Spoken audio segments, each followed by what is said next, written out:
everyone, and welcome back to Murder, Lies, and Everything in Between, a true crime podcast with me, Jess, and my husband, Atty. Hi, guys. Hope everyone's had a really, really good week, and welcome to all the new listeners that we've had this week. Our statistics have shot up this week. So, hello, welcome to everybody that is new here. We hope you've kind of enjoyed the episodes that we've been putting out, and we hope you enjoyed Wednesday's episode, which was a little bit different, wasn't it, Atty? Yeah. A bit different from our normal thing. So this week, obviously, we're releasing our normal Sunday episode, and this one is slightly-ish different to what we normally cover. But I think this one is definitely a topic that needs to be covered. I don't think we've actually covered this type of case yet on the podcast. So, Atty, you don't know anything about today's case at all, do you? I haven't told you anything. No, about this I ain't got a case. clue. Nothing at all, no. So this is completely new to you. So, have you ever heard the name Alice Ruggles? No. No, never. Never heard it in the news, nothing like that. So this is a UK case. And this case very much covers stalking and coercive behaviour and all those kind of subjects, okay? So we will put our normal trigger warnings in as we normally do, but this is kind of just another extra trigger warning for you. If controlling behaviour, stalking or anything like that is triggering to any of our listeners, you might want to kind of bow out of this episode, because this is a little bit of it's a brutal one, this one is, and it covers stalking and coercive behaviour and all that kind of stuff very heavily. So, forewarning right now. So, Alice Ruggles was born on the 24th of December, Christmas Eve, in 1991, to Professor Clive Ruggles, who was 65. And he was actually an expert in, I've said this name a couple of times, and I'm trying to get it right. It's archaeoastronomy. It's basically a prehistoric knowledge of the skies. Okay, so this is what he specialised in. And his wife, Dr. Sue Hills, who was actually the head of maths as like a private school, like a private all-girls school in Leicester. And she had a sister called Emma, and she had two brothers, Nick and Patrick. They grew up in Turlangton, like a small little village in Leicestershire. And Alice was kind of consistently described by people that knew her that they, quote, will always remember her for her happy and outgoing personality. She had the ability to cheer anyone up when they were down. She was just incredibly kind of like quick-witted. She was a really good listener and genuinely empathetic, and she quickly made friends wherever she went. So everything I've read about Alice, she just was this really, really, really nice person that everybody just loved being around. She was one of those kind of people that her happiness and her cheerfulness and her positiveness just rubbed off on people around her. Someone you'd always want to be around, you know? So all of her family grew up really, really close-knit, and this didn't kind of change as all the family kind of got older and all the kids kind of did whatever they were doing. And they were actually in like a family WhatsApp group like we are. Alice and all like the brothers and the sisters and the parents, they would all kind of like banter all the time, even after they all moved away to like their different colleges, universities, stuff like that. Alice attended Church Langton Primary School and Kibworth High School until she actually chose to continue to study her secondary education at the school her mum was a teacher at. So she loved being around her family that much that she actually chose to move schools to the school her mum was a maths teacher at. Right. So at school, Alice didn't slow down. She played a leading role in the school pantomime. She performed comic pieces in house events. She was singing in the chamber choir, and she narrowly missed becoming a Victrix Lundrum on sports day. I will tell you what this is, because I had no idea what that was. So basically what a Victrix Lundrum is it's a load of like team games, basically, which you get a trophy for at the end. So it's loads of different things like relays, stuff like that. You get a trophy at the end of it. And she actually fell flat on her face at the start of the final race. She thought this was absolutely hilarious. She just laughed at herself. She was one of those kind of people that could just laugh at herself when she did something silly. She also helped the younger students with their Duke and Edinburgh Award and even helped to organise a school dance.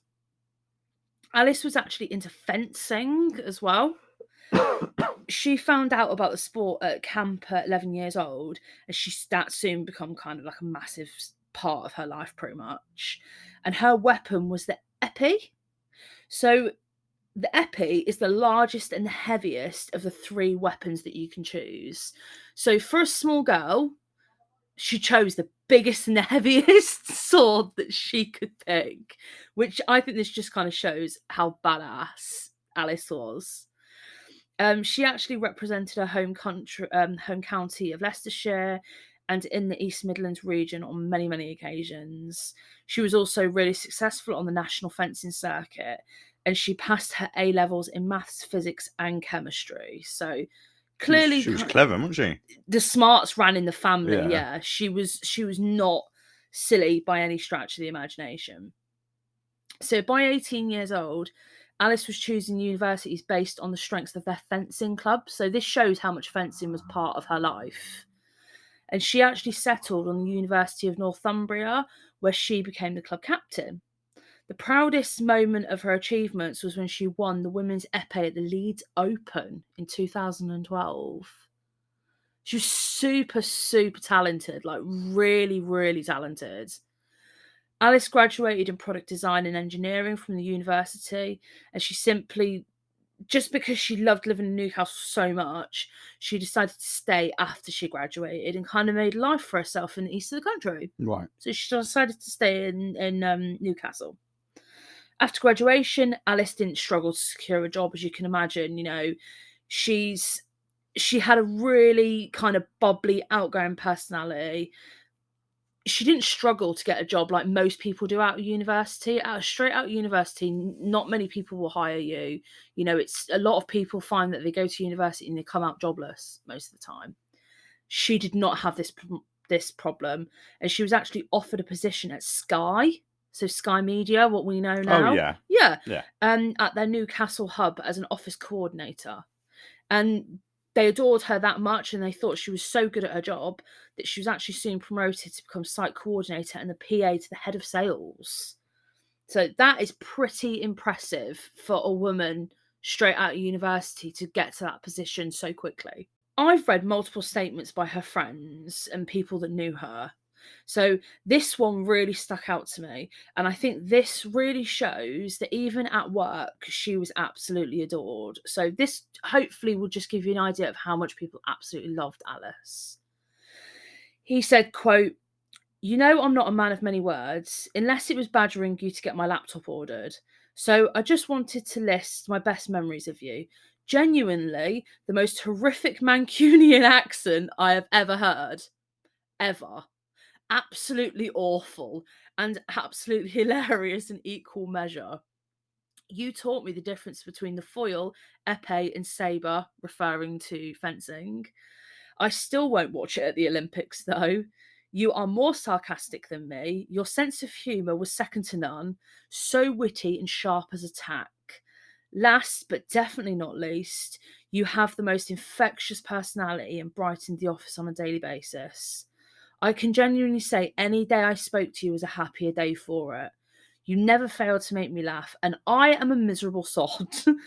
You could even do it via email, and the email attached reads, "Laptop wait time is directly proportionate to how nice you are to me. Therefore, yours is due for delivery in 2074. Thank you, Alice." So that kind of gives you an idea of, even at work, how loved she was and how fun. She was just fucking hilarious. In November 2015, Alice and her friends actually went on a girls' holiday to Sri Lanka. And they were kind of like having a whale of a time, took shitloads of pictures like you do on holiday. Her friend posted them all on Facebook. And one of these pictures actually happened to be spotted by someone called Treman Dillon. I'm going to refer to him as Treman and Harry. His nickname was Harry, okay? I've referred to him in both in this case. So he was actually friends with her friend that she was holidaying with. He was friends with her on Facebook. And he commented on the picture saying, quote, "She is the most naturally beautiful woman I've seen." Although Alice was kind of always really, really careful with her social media use, she was flattered, like most women would be, and she was complimented by this. So this chance encounter got them chatting, and this eventually led on to them video chatting. So they kind of got into a conversation, and that's how they kind of got chatting Right. and flirting. So I'm going to tell you a little bit of Tremaine Dillon. He was born in India to Dad Kultip, and he was actually a parachute regiment major. And his mum, Parminder, she actually graduated the Guru Nanak Dev University at Arminster. He was the only child, and he grew up in a wealthy family environment. They were well off in India. They travelled around quite a bit with his dad's work, and Tremaine actually received top-notch education. He went to Catholic schools, and he went to military academies. So he had a good education.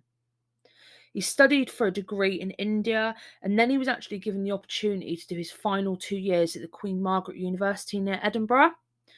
Obviously, you can imagine he snapped this opportunity up, okay? And he moved to the UK in 2010. Army recruiters came to the university, and knowing that if he joined the forces, he could stay in the UK after he finished his education, he was more than happy to kind of take this route. And he passed the selection process, and he passed out in May 2012. Okay. So obviously he's got a history of being kind of in the military environment. His dad was in the military. He went to military schools. So he was already kind of lined up for this anyway. Of course, okay. Yeah. So he spent time at Sandhurst Academy, and he also worked for the Royal Guard, protecting the royal family on visits to Scotland as a lance corporal. There's pictures of this as well. There's pictures of him with Prince William and the now king. Yeah. There's pictures of him with them. It's fucking madness when you find out what he did.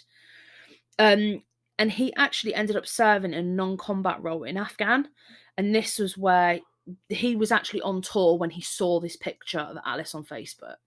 So he was commenting on these while he was on tour in Afghan. Although you would think that serving in the military would strip away certain bad behaviours, Tremaine severely lacked discipline, and especially when it came to women rejecting him. In 2012, he dated a woman called Nika Nemeth for a period of time, but she actually ended this relationship with him. She had every right to do that. Yeah, she didn't want to be with him anymore. She broke up with him. She had every right to do that. He, though, took this very badly, and he felt it right to approach her on the street one day and confront her. She was with her new boyfriend. He approached her and basically called her a fucking bitch and spat in her face just because she dumped him and she moved on. So she did actually press charges for this, for common assault, but these were actually later kind of altered, and he ended up receiving a restraining order against him. So he couldn't go anywhere near her. Right. But his behaviour during this relationship, I read a little bit about their relationship, and their relationship was the same as what Alice's and Tremaine's relationship ended up being like. It was controlling, he was coercive, he was emotionally abusive, and that was what kind of pushed her to break up with him in the first. Nika's thing to break up with him, So the behaviour that Tremaine was showing wouldn't change in his new relationship, and he carried this through into his new relationship with Alice. So they got together then? Yeah, they ended up getting together, right. Yeah. So people like this don't change. They generally carry these things onto the new relationships, and that's exactly what he did. Him and Anika broke up, all that stuff kicked off, he just moved on, and then he moved on to Alice, literally straight afterwards. So he charmed Alice. He was nice, he was attentive, he was caring, he was basically anything that a woman would want in a boyfriend. But eventually, that mask can only slip. He can't keep up this facade forever. In January 2016, he had a break from Afghan and he returned for 2 weeks. So he came back to the UK for 2 weeks. And then this time, they spent the first week in Newcastle, and then they spent a week in Edinburgh before he went back to Afghanistan and completed his last 2 months of tour. She fell hook, line and sinker for him. So when he returned in April of that year, she was glad for him to be back. But when he returned, he wasn't this attentive, caring person that she met. He was controlling, he was overbearing, he cheated on her. She didn't know about this at this point, though. He was emotionally abusive. He was just horrible. He was absolutely horrible. And all this shit would just rear its ugly head for everybody to see, including her friends, her family, all these kind of people. Harry started to alienate Alice away from her friends. She was actually away with some girls at one point, like on a girls' holiday, and he would get shitty if she would like have a drink, and he would tell her not to drink. No, you can't have a drink when you're away with the girls. He was just really controlling. He started being really critical of her appearance, saying that she had a really big nose and her arms were too hairy. He was critical about the way she kind of spent her life, her friends, her family, so that he could kind of steadily make her more and more isolated away from everybody, and he could just have her to himself. He took over a Facebook account, changed her passwords, so he had basically everything. He had access to everything on her social media. He had access to her WhatsApp, everything. She had no control of anything in her life. Yeah, but why did she let him have all that control, though? Because she was being controlled. Yeah, but it's easy for you to say because you are a very strong person. When you're in that, it's very different when you're in that. And people that have been in a relationship like that, they will understand. Sometimes it's easier to hand over your password to something when you've got someone like to save an argument. And I know me and you have had this conversation before about sometimes it's easier to do things to save an argument with your exes. And I think that's where it was. Yeah, it's harder for us to understand. Yeah, but I've never given my password to anyone. Do you know what I mean? Have you ever give your PIN to your phone to a girlfriend? Oh, the fuck? Have you not? No. Okay, see, people out there, people that have been through this will understand. Sometimes it's easier to do things to save an argument later on, and that's. I mean, I'm not going to speak for her because I wasn't there during all this, but that's what I would assume happened. He just bullied her into doing what he wanted. He probably went down the whole route of, oh, well, I think you're cheating on me. If you've got nothing to hide, why can't I have it? Oh, you pass your phone over, go there. You can have a look. Do you know what I mean? Yeah. But, you've only been dating for a little while. I wouldn't give access to my phone and all my Facebook details. You know what I mean? Yeah. It's like, well, why do you need? Excuse me. Why do you need access to that? Yeah, I know. I don't. No, he didn't need it. He wanted it. He wanted control of everything in her life. So Alice even had to move out of her house that she shared with her friends because he caused a massive argument between them all. So she ended up falling out with all of her friends, and she ended up moving in with her friend Maxine into a ground floor flat on Rawling Road in Gateshead. This is where this whole incident happened. So in just a few short months, Alice's whole personality had changed from what we spoke about before to being completely miserable. She was lonely, she was isolated, and she was withdrawn. This was even more evident in a family holiday that they all took in July in 2016 to Cornwall. Right. Her whole family could see how withdrawn she was, as she'd just become absolutely and utterly miserable. Why stay with him? Okay, we've spoke about this before in a previous case. You stay with them because you blindly love them.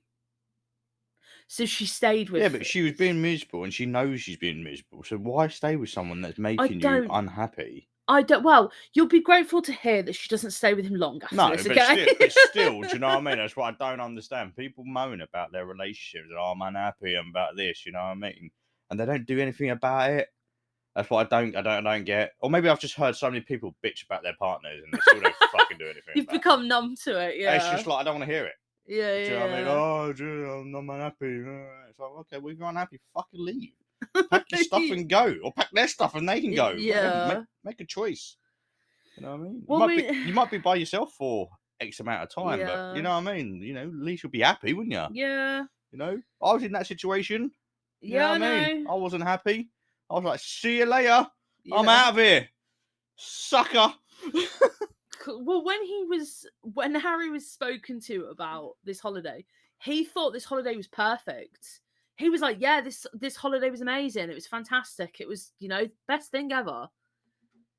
Looking back at pictures, I've seen photos of this holiday, and she looks fucking miserable. She doesn't look like she's on holiday. Right. She does not look like she's on holiday. She looks so sad in it, and it's so fucking sad. So, around this time, a woman off Tinder actually contacted Alice saying, quote, "Do you know what your boyfriend is doing?" When Alice spoke to Harry about this, he denied doing what he'd been doing, but he'd actually been hooking up with girls.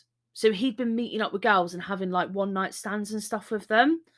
And he'd just been meeting random women off dating sites, off like Tinder and Plenty of Fish and stuff. So she ended it with him. She was like, "No, this is the last straw. I'm done with him." So she did. She ended it with him, and that was it. And that was what should have been the end of her ordeal. For the next 3 months after this, Harry bombarded Alice with phone calls, voice messages, text, emails. Some of them were pleading, others were aggressive and threatening. He also contacted her family and her friends. In one message, he actually stated, quote, he was not used to being denied what belonged to him, referring to her like she is a fucking belonging of his. He hacked into her new Facebook account. So she actually started up a new Facebook account. Right. He hacked into this. He hacked into her phone. Don't ask me how. I think part of his job in the forces was to do with phones. Yeah. And he managed to hack into it so he could monitor her movements and what she was basically doing. He sent her pleading messages and crying selfies of him like crying his eyes out. What a fairy. I know. He asked her mum to tell her to take him back. Like, she has fucking control of what she does. And why would she, after seeing how fucking miserable she was? So he must have been reading her messages, because he actually discovered that she started dating someone new. So she started dating a guy, I don't want to butcher his surname because it's a foreign surname. She likes the foreigners, doesn't she? Yeah, she does, yeah. His name was Mike Thasiah, I think it's pronounced. It's got a silent B in there somewhere. That's like a Greek Roman name. Very strong. I know, it's a very strong name, isn't it? Mate. Yeah. That's like Greek, you know what I mean? Very strong name. Roman god or something. To put alongside it, he was an army officer. Oh, yeah, there you go. Do you know what I mean? Oh, what's his name again? Mike Thasiah. Thasiah is on the battlefield. You be fucked. If I heard that, mate, Thasiah is on the battlefield, I'm done. I'll see you a lot later. You know what I mean? He wins. Fucking hell, almighty Zeus coming down himself, isn't That's it. So yeah, he was an army officer, and he actually worked alongside her sister Emma. So Emma was in the forces as well. She was in the army. Right. But not happy about her kind of moving on, he bombarded Mike with messages claiming that Alice was still with him and that she was cheating with Mike. Okay. He's just doing what he can to try and get his way. When this didn't have the desired effect that he wanted, on the 30th of September 2016, he made the 5-hour round trip from Glencorse Barracks in Midlothian to Gateshead to knock on her bedroom window and ring her doorbell repeatedly. He then left flowers and chocolates on her windowsill. Fucking creeper! Oh, he's trying to ring back his woman. Oh, fuck off. He was knocking on the door and then, like, walking off when she'd answer the door. And then, like, come back, like, knock door around. Knock down Ginger to you. Yeah, knock down Ginger. Yeah. So that's romantic. It's not fucking romantic. It is, you know what I mean? It ain't romantic. Knock down Ginger. I'll do it to you later. Yeah. I'll climb out the window and Fuck off. Knock down Ginger. So this absolutely terrified Alice. She was just lying on her bed. And he's just like, he knocked on the window and was like, Alice, Here's some flowers and some chocolates. I'm just going to put it down your windowsill. It fucking terrified the poor woman. She's just lying on her bed, trying to chill. So things were getting massively out of control at this point. Alice spoke to her sister Emma, who at the time, as I said, was in the army. She told her to report him to the police. So the call that she made to them is so sweet and innocent. Like, I've heard this call. You can hear this call on YouTube and stuff, and like other documentaries that I read. And she sounds genuinely scared of this person, but she's so polite throughout the entire call. And the 101 handler was so helpful on the measure they could take to hopefully help her with her situation. So this is the conversation that pretty much was said. She said, I just need a bit of advice, really, more than anything. I split up with my boyfriend about 3 months ago, and since then, I know that he's hacked into my Facebook and also my phone. Then tonight, I had a knock at my door and there was no one there. Then it happened again 2 or 3 times, and he had left some flowers and chocolates on the outside windowsill, and I'm concerned. My friends have been telling me to call the police, and I feel a bit shaken up tonight. End quote. The officer explained that she could go to a solicitor and take out an injunction, or that the police could actually issue a police information notice, otherwise known as a PIN. Right. And that would mean that if he ever came near her or contacted her, he'll be arrested. So he said, what would you prefer? What would you prefer to do? And she said, can I try that option, please, of the PIN? So she didn't want to go to a solicitor and receive an injunction. She wanted to try the PIN to see what happened, okay? She obtained the PIN, instructing him to stop contacting her. The police contacted his commanding officer, told her to basically him to leave her alone. And he said, no, you're not doing that anymore. You've had this against you, basically stop fucking around, pretty much. He ignored it, though. He instead sent a parcel to her house containing letters and photographs of them together. So she did exactly what she should have done. She called the police again because she felt harassed, alarmed, and distressed. He had now broken the PIN, and she didn't get the same kind of person she got the first time. So she got someone that was super, super helpful the first time. This time, she did not get that same kind of person. She later told a friend about this phone call that she felt palmed off, and she told her sister, Emma, the police would respond when he stabs me. That day, Alice called her mum and told her about what the police had said in the final call, and Sue reassured her that everything would be okay. The police knew what was going on, and if she just ignored him, he would ignore her. Okay? So basically, what happened was she rung the police and said, this is what's happening. He's already got a pin against him.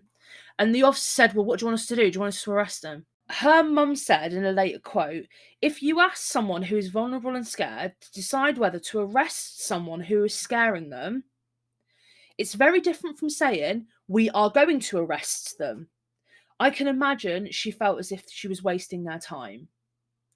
Northumbria police said at the time that no one knew the level of threat Dylan posed, but added it had referred their actions to the Independent Police Complaints Commission, the IPCC. Alice realised that she wasn't being protected at all. She tried to make sure that she was driven home to her front door every day by a colleague, and she immediately double-locked the door. So she was trying to be as safe as she possibly could because she was worried what was happening. On the 10th of October, Harry, unknowingly to Alice, he had snuck into the rear of her garden, scaling a fence, to take reconnaissance pictures of her back window, her back living room window, and he left before anyone knew he was even there.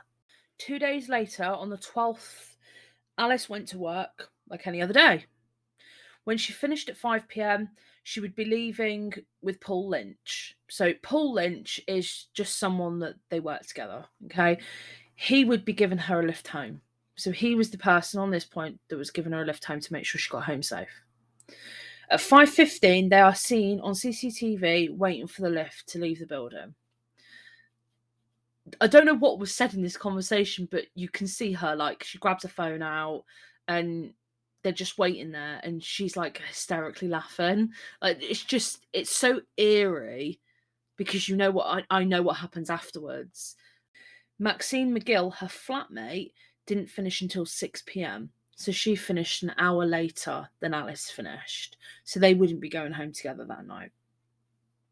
She would arrive home about an hour or so after Alice. Paul dropped Alice off right outside her house at 5:31. We know this because this is caught on dash cam footage. So we know this to be fact, okay?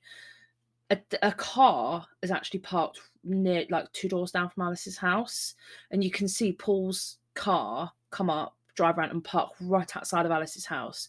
See them talk for a minute or two, and then you can see Alice get out of the car and then Paul Lynch drive away.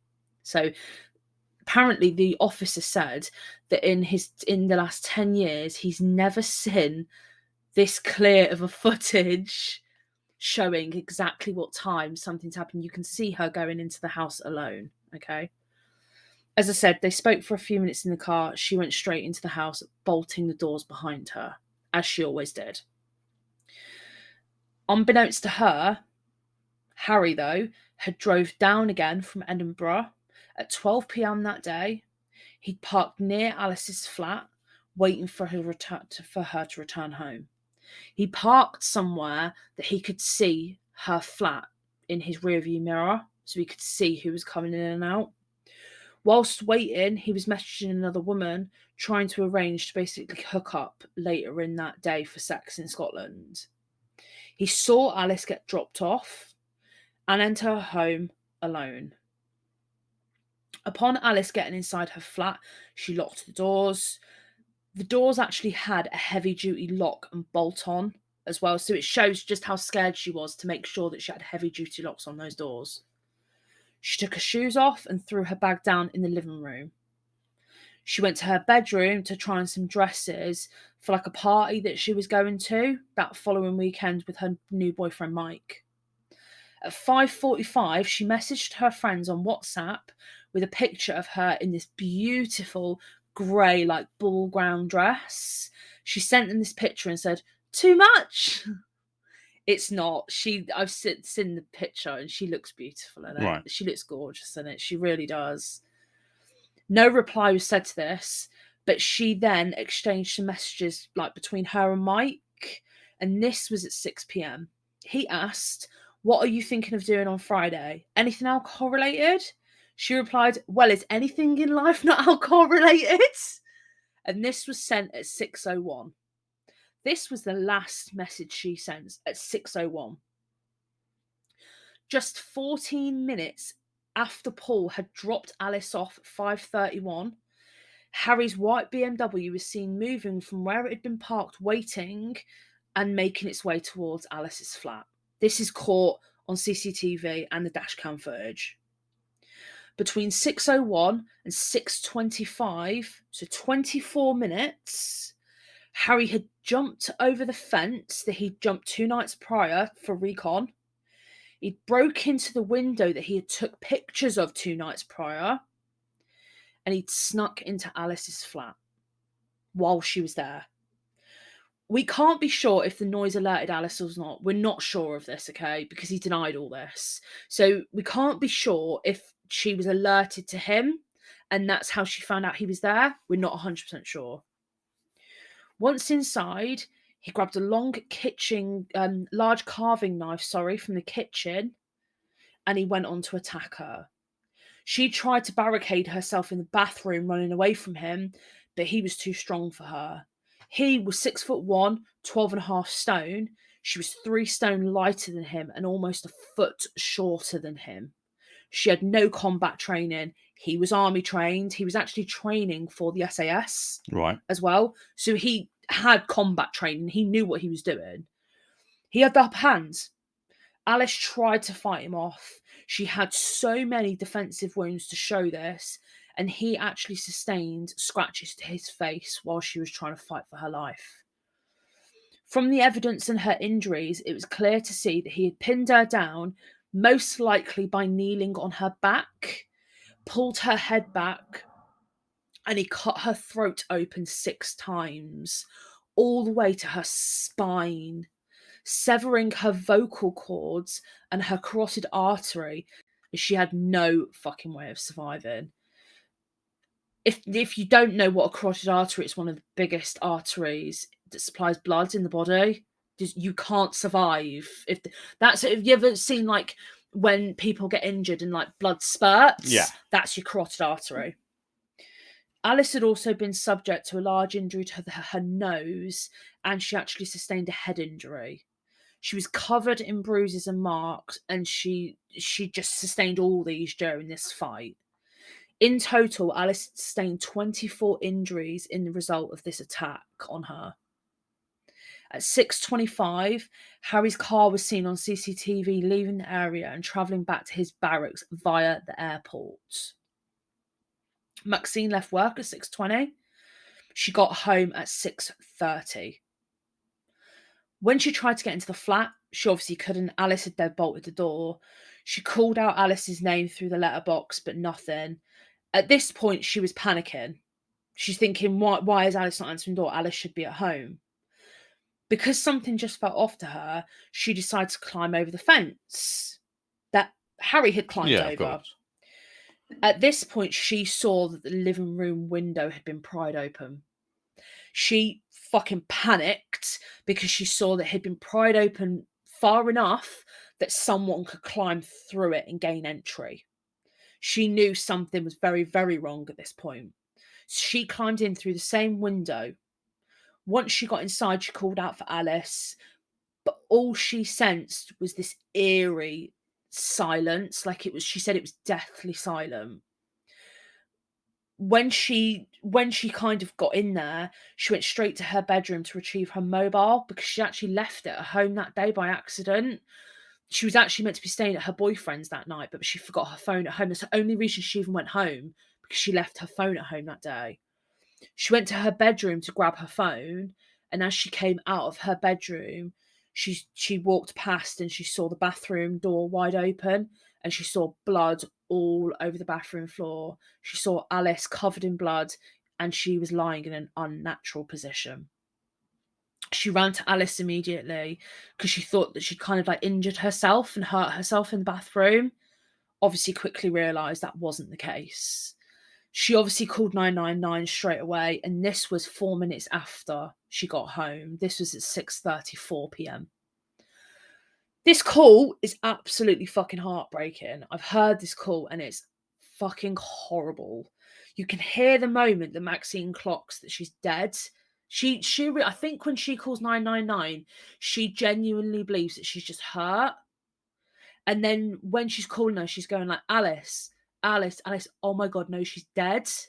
It's fucking horrible. You can hear it on the internet. It's fucking horrible. I wouldn't advise you to go and listen to it because it's heartbreaking.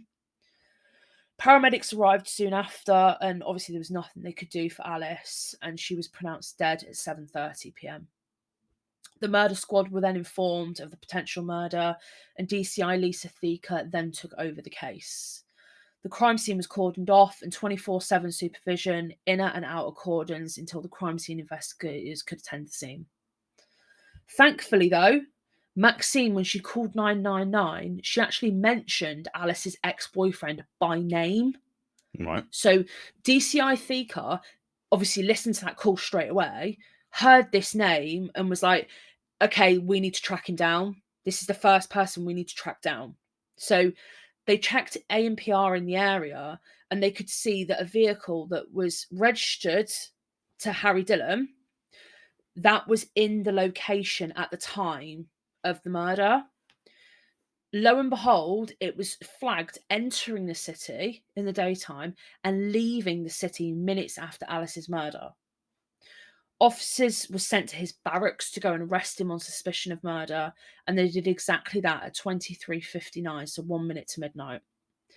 At 3:24 a.m, he was booked into Forth Banks police station. His car was obviously seized in Scotland, and that was brought back to Newcastle to be processed as evidence. When he was arrested, he had 2 scratches to the left side of his face and a scratch to the right of his neck. I've seen these on this documentary that I watched, and you can see that they are brand new, fresh scratches. You know, like when they look pink, they're not quite scabbed up. That's what they look like. They were swabbed and his jewelry was taken. So he had like a Help for Heroes bracelet on, like, you know, those rubber bracelets, and that was taken for DNA testing. When Harry's car was examined, initially they could see that there was blood present on the steering wheel and on the gear stick.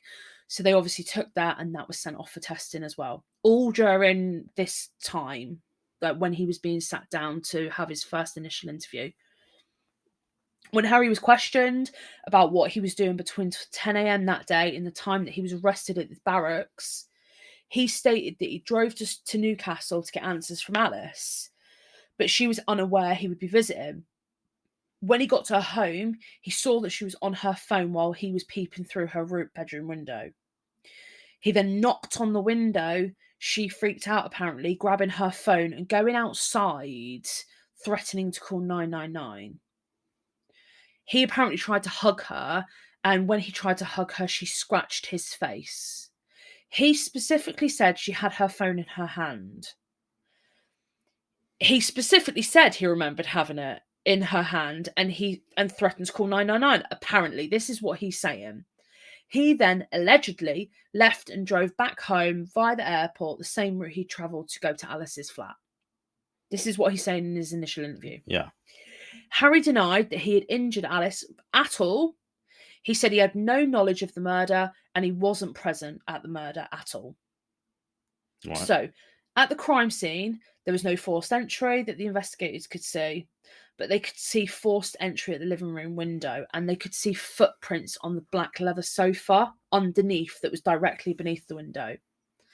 Inside, Alice's handbag was on the sofa, open, and her empty phone case lay inside. Her phone had been taken from her bag. Inside the bathroom, apart from the huge, obviously, puddle of blood on the floor that there was no sign of anyone trying to clean themselves up in the sink. So whoever had done this hadn't cleaned themselves up in the bathroom sink afterwards. No murder weapon was present, so it must have been taken from the scene. They didn't leave the murder weapon there. During this time, DCI TRIIGER got the information back from Alice's phone provider that she'd kind of requested a couple of hours before that. And her phone had actually pinged off towers systematically from her home address all the way towards Harry's natural driving route back to his barracks in Scotland. So her phone was with him in the car, pinging all the way back, and then it randomly stopped pinging on the route back. She was also informed that the blood present on his jewellery, there was blood present on his jewellery and inside of his car. Okay, they didn't have the DNA testing yet, so they didn't know that if it was Alice's blood or not yet, but they could see that it was blood. Yeah. Tested for human blood. Harry was pulled in for another interview to explain himself about his previous lies. He said that she had a phone with her. She said all these things. So why is her phone pinging on your route back to your barracks? So you've lied. Automatically, they know that he's lied. In this interview footage, he becomes visibly panicked. His speech begins to stutter, and you can see that he's shitting himself. He asked to speak to his solicitor alone. They pause the interview, they go out the room. When they come back, they try asking him questions, and what do you think his answer is? No comment. No comment. Every question, no comment. DCI TRIIGER goes, oh, so as soon as the questions start getting hard, you answer no comment. Why is that? No comment. And he just says, no, he goes from speaking to no comment, no comment, no. And she just says, okay, I think we've got enough. And she kind of ends the interview there. Thing is, we live in a day and age now where technology is so good. You ain't getting away with shit. You ain't getting away with nothing. Nope. Like you said, she's obviously dead. Do you know what I mean? He's taken her phone, by the sounds of it, and it's pinged across everything. You can't get away. You can't get away with stealing someone's phone now. All you got to do, someone steals your phone, all you got to do is just fucking track it. Yeah. And it pinpoints you to wherever that phone is. You ain't getting away with shit. Do you know what I mean? It's the technology is mad these days. Yeah. This is what caught him. This is what trapped him in his. This is what trapped him in his tracks, lying about the phone. Like They had him down. I don't understand why take the phone if that's what he was doing in the army or whatever he was doing along them lines. Surely you would know. You would think, yeah. Do you know what I mean? Like I said, we live in a day and age where you take someone's phone, or do you know what I mean? Everyone wants to track everything. Everyone wants to track their phone or track their cars. GPS, you know what I mean? Yeah. Like, you can't get stolen. 9 out of 10 cars have GPS. Yeah. Do you know what I mean? Whether people know about it or not. Yeah. Phones we all have GPS. Yeah. You're not getting away with it. You're not getting away with stuff like that. No, of course not. Do you know what I mean? Not. I'm sorry, like, I hate to admit it, you have your phone calls and everything like that. It's if you ain't got people or machines that are listening. Yeah. Do you know what I mean? We've always said it. Yeah. Do you know what I mean? We probably have machines listening. Yeah. Listening out for keywords. You know what I mean? No, you do. 100%. Yeah. Them keywords. If you say one thing about, I don't know, say for example. Yeah, let's not. Certain things, yes. Bomb and something else something. Yeah. Everyone knows you what get flagged up. It gets flagged up straight away. Well, the good thing about this all is that because of technology, they were able to see the messages that were sent between her and people and all these kind of things, which is fantastic because they know in the space of time when Alice was murdered, they know what happened. And I think this was the crux of initially getting him charged. Yeah. And this is how they had enough evidence to actually charge him initially. Because this is before the DNA evidence even came back. They were still waiting for this at this point. At 14:28 on Friday the 14th of October 2016, DCI Thika felt that they had enough evidence and he was charged with the murder of Alice Ruggles. The evidence testing eventually came back soon after, and this tested positive for Alice's blood. Her DNA was also found inside the car, and her DNA was also found on his Help for Heroes bracelet that he was wearing that night that he was arrested. Trevor McDonold's court appearances started on the 18th of October, and he denied all charges against him and chose to fight it. But he changed his story at trial from his original statement he gave, and his new version of events was that he went to her flat to retrieve £90 that she apparently owed him so that he could go on a date later that night, that one he was trying to hook up with in Scotland. She apparently became jealous and hit him, which apparently she'd done multiple times during their relationship, so he's now saying she was violent, not him.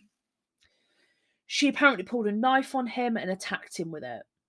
He got her in a headlock and tried to defend himself, and she stabbed herself in the neck. Just want to remind you, her throat was cut 6 times. He then took the knife out of it and fled the scene because he was scared. This is what he's trying to say in trial. He stated that he didn't call the police or the ambulance because he was so traumatised by the blood, which brought back flashbacks of when he attended a helicopter crash whilst he was on tour in Afghan. What he didn't actually state, though, was that he didn't actually see the crash because it was covered, and he didn't even know if there was any victims dead or not. So he was just using this as some excuse to why he didn't do it. The thing is, he didn't come up with that plan by himself, though, did he? His solicitors probably fucking 100%. So yeah, what can we do? What can we say to try and justify this? Yeah, try and cover it up, kind of thing. So the evidence against Harry, the crime scene, the history of his stalking Alice, the history of him stalking his ex Aniko, because that can all get brought into it, the emotional abuse, the coercive behaviour, all of this showed exactly the type of person that Harry was. And if he couldn't have Alice, then no one was going to have her. She wasn't going to be alive. No, he wasn't going to let her be with anybody else. Judge Sloan said, quote, "Not a shred of remorse have you shown from first to last. Indeed, you were concentrating so hard on getting your story right when giving evidence, you forgot to even shed a crocodile tear. You were harassing her, you were stalking her, you were destroying her." End quote. On the 26th of April 2017, Trevor McDonold was found guilty of murder and he was sentenced to life to serve a minimum of 22 years, because that's what life is in the UK, minimum of 22 years. He will be eligible to apply for parole on the 13th of January 2041. He is now serving his sentence in HM Prison Durham, a Category B men's prison in the Elva area of Durham in County Durham. Alice's funeral took place on Monday, the 7th of November in 2016 at St Andrew's Church in Turlangton at 1 p.m, and she was actually cremated. So Turlangton is where she grew up, small little place where she grew up. In a statement released through Northumbria Police, her family said, quote, Alice loved her life, loved her friends, and loved her job. She had so much to live for. Nothing can ever replace her. Unfortunately, though, her mum and her dad felt some kind of unfound fault with themselves. They felt guilty.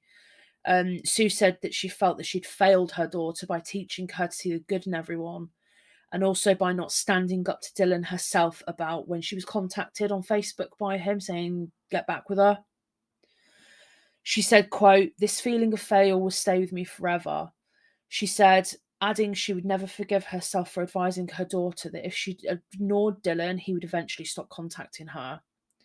Her dad said, quote, we all share some sense of guilt. Rationally, we know it's only one person responsible, but all of us feel we should have paid more attention to aspects of his personality that perhaps should have forewarned us. Yeah, but you don't know what people are like, though, do you? Do you know what I mean? You know, people put this kind of face on that they're nice and all this, and you just don't know. Do you know what I mean? You never know, no. Like we say, don't fucking tarnish the same people with the same brush, or whatever the saying is. But yeah, if someone shows those systematic behaviour, like systematic, because his behaviour was systematic, it should be addressed. But you don't know, especially if you grow up with if you grow up in an environment where your parents are very much like, you see the best in people and all those kind of things, and if you're not shown I would say the worst in humanity, then you're not as aware of it. No, but the parents are not to blame, though, are they? Do you know what I mean? 100% not. No. If that's you why grew up in a good family, that's not your fault. No, that's it. If that's why you've been raised. Do you know what I mean? To see goodness in everyone. Like we know that's equality. We know different.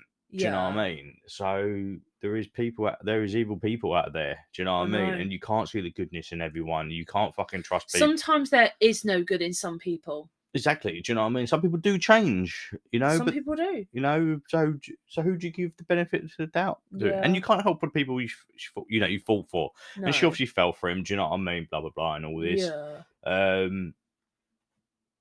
But yeah, it's a tragic to her. Do you know what I mean? Nothing can be done about it now. No. You know? But I mean, some things were done after all this. No, yeah, of course. But so you know what I said about that second call with the police? Yeah.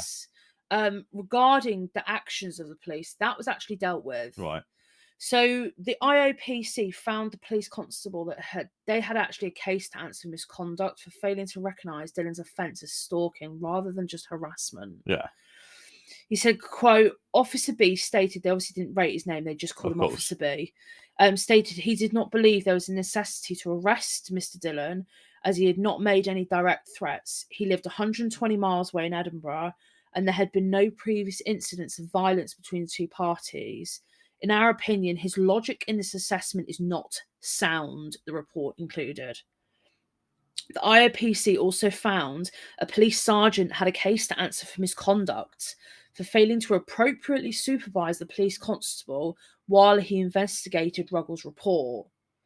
The IOPC found evidence of unsatisfactory performance by the PC, saying policing guidance states that the decision to arrest a suspect lies with the officer, and victims should not be asked whether or not they want people arrested, which is what I stated earlier. Yeah.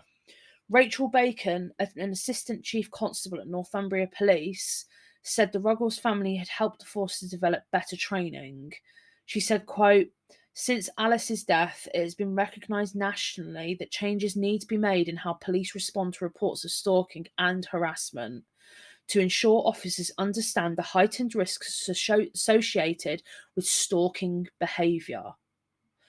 With the help of Alice's family, who I have who I have to commend for their continuing dignity and determination. Significant improvements have now been made in the way we deal with these types of offences, end quote. Oh, that's good, isn't it? So it's something good come out of it. And the family actually had since started a trust called the Alice Ruggles Trust. Yeah. And it solely exists to raise awareness of stalking, which includes coercive control, to ensure that relevant legislation is effective and adhered to, and to bring about lasting improvements in the management of perpetrators and the protection of victims.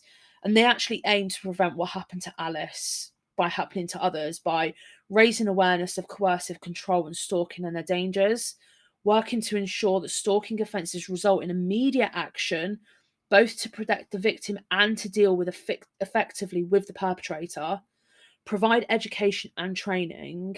They campaign for improved legal measures and support relevant research.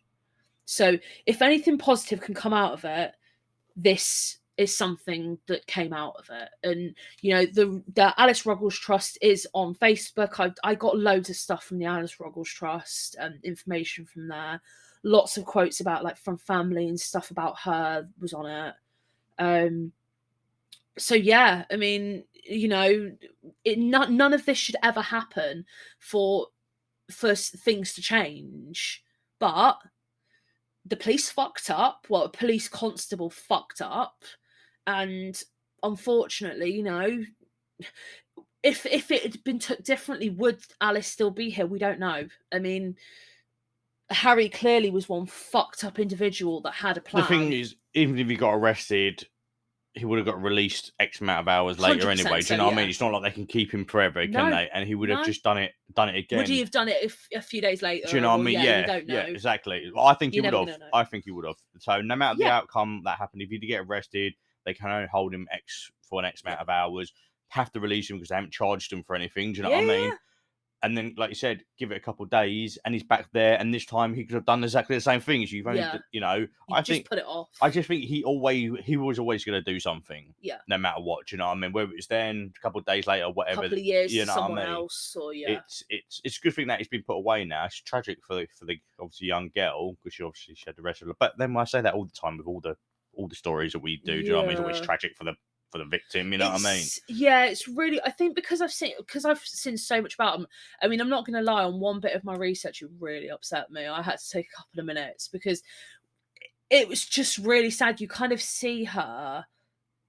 She's a person like all these people. And I think you forget when I'm researching, I try to kind of stay very neutral to it because I'm researching so much and reading all these horrific facts about the cases. And sometimes there's just this one little thing that will just tip you over that edge. And yeah, it's just so fucking sad. But like all cases, they're all really, really sad. But that's today's case. I mean, he's in prison. Thank God for that. And it's another disgusting human being that's off the streets to stalk and, you know, attack somebody else. So hopefully he doesn't get parole. You know, we'll see. He's still got 20 years. Yeah, he's not been in prison that long. Until entitled to parole. Even eligible, yeah. Yeah. Yeah. So that's today's case for today. We hope you all enjoyed it. What did you think of it, babe? Just one of them cases, isn't it, again? Yeah, something sad. different. You know, it is sad, but like I said, all the stories that we tell on here, they're always sad. They're always sad for the victims and families, so... Well, thank you very much, guys, for listening to that one today. We hope you enjoyed it as much as you could. And we will catch you guys next week. We're on our socials as normal. I'll post pictures of Alice and her family. And thank you guys for listening. We'll speak to you guys next week. Bye!